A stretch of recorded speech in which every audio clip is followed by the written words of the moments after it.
Airline Overbooking explained what happens if your flight is full. Imagine arriving at the airport with a confirmed ticket. You checked in on time, you have your passport and boarding pass, and you're ready to fly. But then an airline staff member tells you, "Sorry, the flight is full. We don't have a seat for you." Wait, how can that happen if you already bought a confirmed ticket? The answer is airline overbooking.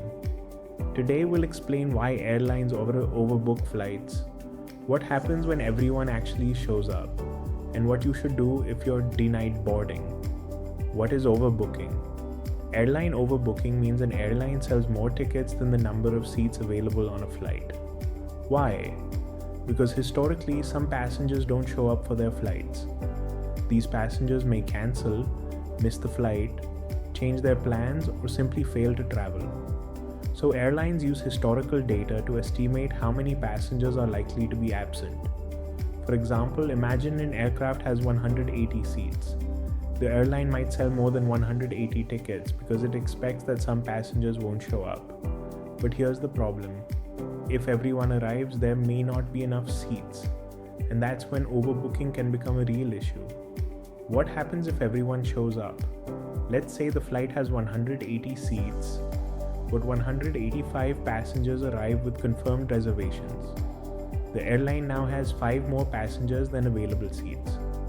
First, the airline may ask for volunteers.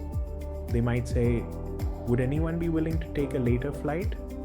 In exchange, the airline may offer benefits depending on the situation and applicable rules. These could include things such as a new flight, meal or hotel assistance where applicable, and financial compensation where required or offered.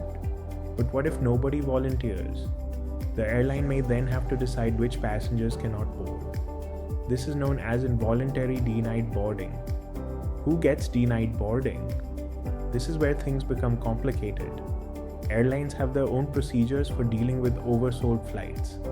Factors can include the fare or ticket conditions, check-in status, frequent flyer status, and other operational considerations.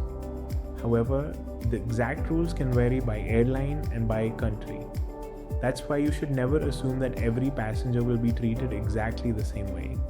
And remember, having a confirmed ticket does not automatically mean that an airline can never deny boarding. Passenger rights depend on the applicable laws and regulations. For example, different rules can apply depending on where your journey starts, the airline involved, and the route. What happens to your baggage? Now let's talk about something many passengers worry about: your baggage. If you are moved to another flight, the airline will normally need to arrange your checked baggage accordingly. But don't simply walk away from the airport without speaking to airline staff. Ask them, "Where is my baggage? Will it be transferred to my new flight? And do I need to collect and recheck it?" The answer can depend on the airport, itinerary, and baggage handling arrangements. So always confirm before leaving the airport. Do you get compensation? Now comes the big question. Do you get compensation if you are denied boarding? The answer is, it depends. Passenger rights are not identical around the world.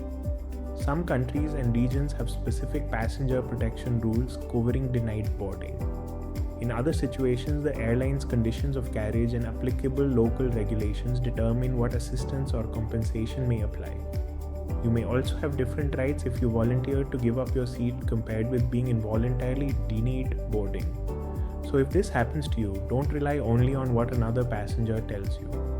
Ask the airline for the reason for the denied boarding and request the applicable passenger rights information. How can you reduce the risk? Can you completely avoid being affected by overbooking? No, but there are some sensible things you can do. Number 1, check in as early as possible. Follow the airline's check-in requirements and don't wait until the last minute.